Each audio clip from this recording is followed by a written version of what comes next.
PWD ಸಚಿವರ ಹತ್ರ ಹೋಗಿದ್ವಿ ನಾವು. ಒಂದು ಮಾತು ಹೇಳಿದ್ರು PWD ಸಚಿವರು, ಶರಣಗೌಡ ರಸ್ತೆಗಳ ಮೇಲೆ ಕೇವಲ JDSದವರು ಅಷ್ಟೇ ತಿರುಗಾಡಲ್ಲ, BJP ಕಾಂಗ್ರೆಸ್ದವರು ಸಾರ್ವಜನಿಕದವರು ತಿರುಗಾಡ್ತಾರೆ. ನಾವು ಎಲ್ಲರಿಗೂ ಅವಕಾಶಗಳನ್ನು ಕೊಡ್ತೀವಿ ಅಂತ ತಿಳ್ಕೊಂಡು ಹೇಳಿದ್ರು ಅಧ್ಯಕ್ಷರೇ. ಇವತ್ತು ಕಲ್ಯಾಣ ಕರ್ನಾಟಕದಲ್ಲಿ ನಮ್ಗೆ ಅನೇಕ ಅನುದಾನಗಳನ್ನು ಕೊಟ್ಟಿರ್ತಕ್ಕಂಥದ್ದಿದೆ ಅಧ್ಯಕ್ಷರೇ. ಇವತ್ತು ಮೊನ್ನೆ ಅಜಯ್ ಸಿಂಗ್ ಅವರು ಮತ್ತು ದರ್ಶನಾಪುರ ಅವರು, ಶರಣ ಪ್ರಕಾಶ್ ಪಾಟೀಲ್ ಅವ್ರ ಜೊತೆ ಭಾಳ ಸುದೀರ್ಘವಾಗಿ ಎಲ್ಲ ಶಾಸಕರು, BR ಪಾಟೀಲ್ ಅವರು, MI ಪಾಟೀಲ್ ಅವರು ನಾವು ಚರ್ಚೆ ಮಾಡಿರ್ತಕ್ಕಂಥದ್ದಿದೆ ಅಧ್ಯಕ್ಷರೇ. ಇವತ್ತು ನಮ್ಮ ಭಾಗಕ್ಕೆ ಕೊಡ್ತಕ್ಕಂಥ ಅನುದಾನವನ್ನು ಇವತ್ತು 1.5-2 ವರ್ಷದಿಂದ ಮಾನ್ಯ ಮುಖ್ಯಮಂತ್ರಿಗಳಿಗೂ ಮತ್ತು ಈಶ್ವರ್ ಖಂಡ್ರೆ ಅವರು ಇಲ್ಲೇ ಕೂತಿದ್ದಾರೆ, ಅವ್ರಿಗೂ ನಾನು ಗಮನಕ್ಕೆ ತರಲಿಕ್ಕೆ ಬಯಸ್ತೀನಿ.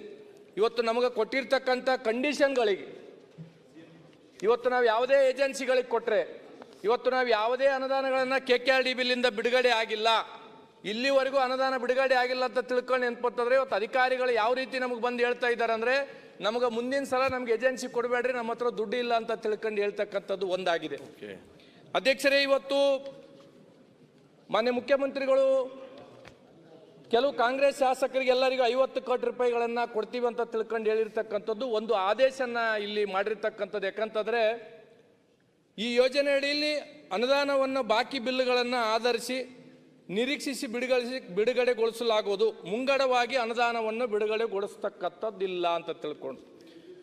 ಯಾಕಂತಂದರೆ ಇವತ್ತು 50 ಕೋಟಿ ರೂಪಾಯಿಯನ್ನು ಬೇರೆ ಬೇರೆ ಶಾಸಕರಿಗೆ ಕೊಡ್ತಾ ಇದ್ದಾರೆ, ನಮಗೆ ಕೊಡ್ತಾ ಇಲ್ಲ ಅಂದಾಗ ಮಾನ್ಯ ಕೈಗಾರಿಕಾ ಸಚಿವರು ಸುರೇಶ್ ಕುಮಾರ್ ಅವರು ಮಾತಾಡುವಾಗ ಹೇಳಿದ್ರಿಲ್ಲ, ನೀವು ಹಂಗೆ ಮಾಡಿದ್ರಿ ಅಂತ ತಿಳ್ಕೊಂಡು. ಸರ್, ನಾವು ಹಿಂಗೆ ಮಾಡೀವಿ ಅಂತ ತಿಳ್ಕೊಂಡೆ ಜನ ನಮ್ಮನ್ನ 66ಕ್ಕೆ 19ಕ್ಕೆ ಕಳಿಸ್ಯಾರ, ನಿಮ್ಗೆ 136ಕ್ಕೆ ಕಳಿಸ್ಯಾರ.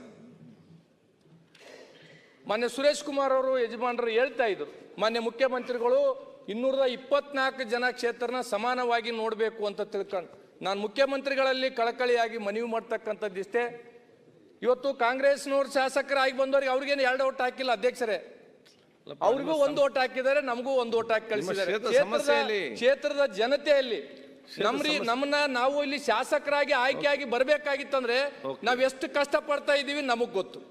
ನಾವು MLA ಆಗಿ ಆಯ್ಕೆ ಬಂದ ಮೇಲೆ ನಾವು ಕೆಲಸನೇ ಮಾಡಲಿಲ್ಲ ಕ್ಷೇತ್ರದಾಗ ಅಂತಂದ್ರೆ ನಾವೇನು ಉತ್ತರ ಕೊಡ್ಬೇಕಾಗಿತ್ತೆ? 5 ವರ್ಷ ಸಾರ್ವಜನಿಕವಾಗಿ ನಾವು ಮೊದಲನೇ ಬಾರಿ ಆಯ್ಕೆ ಆಗಿ ಬಂದೀವಿ, 72 ಜನ ಇದ್ದೀವಿ, ನಮ್ಗೆ ಅನುದಾನನೇ ಇಲ್ಲ ಅಂತಂದ್ಮೇಲೆ ಉತ್ತರ ಏನು ಕೊಡ್ಬೇಕಾಗುತ್ತೆ? ಇವತ್ತು ಇನ್ನೊಂದು ಏನಾಗಿದೆ ಅಧ್ಯಕ್ಷರ ಅಂತಂದ್ರೆ, ಮುಂದಿನ ಜನರೇಷನ್, ನಾವೊಂದು ಜನರೇಷನ್, ನಮ್ದಾದ್ಮೇಲೆ ಮುಂದಿನ ಜನರೇಷನ್ದವ್ರು ರಾಜಕೀಯಕ್ಕೆ ಬರ್ಬೇಕಾ ಬರಬಾರ್ದು ಅಂತ ತಿಳ್ಕೊಂಡು ವಿಚಾರ ಮಾಡ್ತಾ ಇದ್ದಾರೆ ಅಧ್ಯಕ್ಷರು.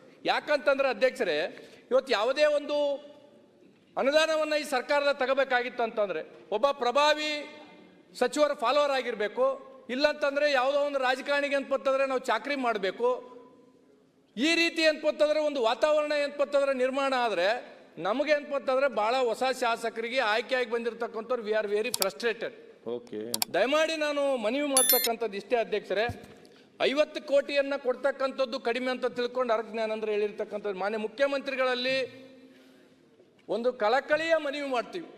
ಯಾಕಂತಂದ್ರೆ ನಾವು ಅನುದಾನನೇ ಇಲ್ಲ ಅಂತಂದ್ರೆ ಬಹಳ ಕಷ್ಟ ಆಗುತ್ತೆ. ದಯಮಾಡಿ ಅಂತಂದ್ರೆ ಇವತ್ತು ತಾವು ಅನುದಾನವನ್ನು ಎಲ್ಲರಿಗೂ ಇನ್ನೂ ಹೆಚ್ಚು ಏನಪ್ಪಂತಂದ್ರೆ ಅನುದಾನವನ್ನು ಆಡಳಿತ ಪಕ್ಷದ ಶಾಸಕರಿಗೆ ಕೊಡೋದ್ರ ಜೊತೆಯಲ್ಲಿ ನಮಗೆ ಏನಪ್ಪಂತಂದ್ರೆ ತಾವು ಅನುದಾನವನ್ನು ಕೊಡಬೇಕಂತ ತಿಳ್ಕೊಂಡು ನಾನು ಹೇಳ್ಬೇಕಾಗುತ್ತೆ ಅಧ್ಯಕ್ಷರೇ.